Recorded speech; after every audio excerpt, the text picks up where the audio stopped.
السلام علیکم۔ پاکستانی عوام کی تمام بین الاقوامی تنظیموں اور بین الاقوامی دوست ممالک سے گزارش ہے کہ خدا را جب بھی کوئی پاکستانی حکمران آپ کے پاس قرضہ لینے آتا ہے یا بھیک مانگنے آتا ہے ان کو انکار کیجیے گا۔ جب بھی پاکستانی حکمران آپ کے پاس آتا ہے تو یہی آپ کو کہہ کے آتا ہے کہ یہ جو قرضہ مانگ رہے ہیں، یہ جو بھیک مانگ رہے ہیں آپ سے، یہ پاکستان اور پاکستانی عوام کی بہبود کے لیے ہے، اور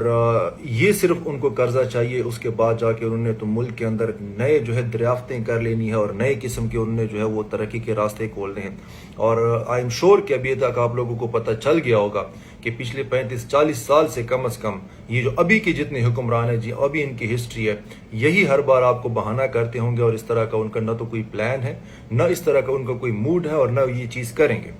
تو اس کا مطلب ہے کہ اگر ان نے اس چیز کو لے کے قرض لے کے آپ سے یہاں پہ اپنی عیاشیوں پہ اور اپنی میجارٹی جو ان کی اماؤنٹ ہے وہ اس طرح جا کے ضائع ہو جاتی ہے، تو ظاہری بات ہے اس کا جو بوجھ ہے وہ پاکستان پہ پڑتا ہے اور پاکستانی عوام پہ پڑتا ہے۔ جب بھی کوئی پاکستانی حکمران نئی حکومت آتی ہے تو 3 پالیسیز تقریباً کچھ نہ کچھ فرق کے ساتھ ہر حکمران لے کے آتا ہے۔ پہلی جو پالیسی، جب بھی حکومت آئے گی تو کسی دوست ممالک کے پاس قرضہ مانگنے یا بھیک مانگنے چلا جائے گا۔ دوسری جو پالیسی ہے کہ جب بھی حکومت آئے گی تو وہ IMF سے قرض لینے چلا جائے گا مختلف اور سخت شرائط پہ۔ تیسری جو پالیسی ہے کہ ہر حکومت جو ہے وہ کسی نہ کسی ادارے کو عوام کے پیچھے لگا دے گی، ٹھیک ہے، کہ ان سے آپ ٹیکس اکٹھا کرو تو ان کی آپ کرپشن کا پیسہ واپس لے کے آؤ۔ ان کے خیال میں یہ تمام ملک کی تباہی کا اور ملک کی جو معاشی بدحالی کے جو ذمہ دار ہے وہ بیچاری پاکستانی عوام ہے، اور جو آلریڈی پیسا ہوا طبقہ ہوتا ہے ان کے جو جینا ہے مزید 2 بار کر دیتے ہیں۔ تو میری تمام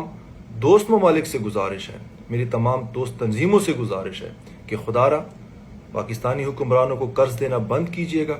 تاکہ وہ اسی ملک کے اندر جو ہمارے آلریڈی اتنے زیادہ ذخائر ہیں، اتنے زیادہ ہمارے ملک کے اندر اتنا ٹیلنٹ ہے، اسی کے اوپر ہی کام کریں، اور تاکہ ان کو اسی ملک کے اندر جا کے ان کو تھوڑی محنت کرنی پڑے۔ وہ جو آسان طریقے سے ان کو پیسے مل جاتے ہیں وہ صرف اور صرف اڑا لیتے ہیں، اس کے علاوہ اس کا کچھ نہیں ہوتا۔ اور آپ سب کو بھی پتہ ہے کہ اس طرح کے جو قرضے ہوتے ہیں اور اس طرح کی جو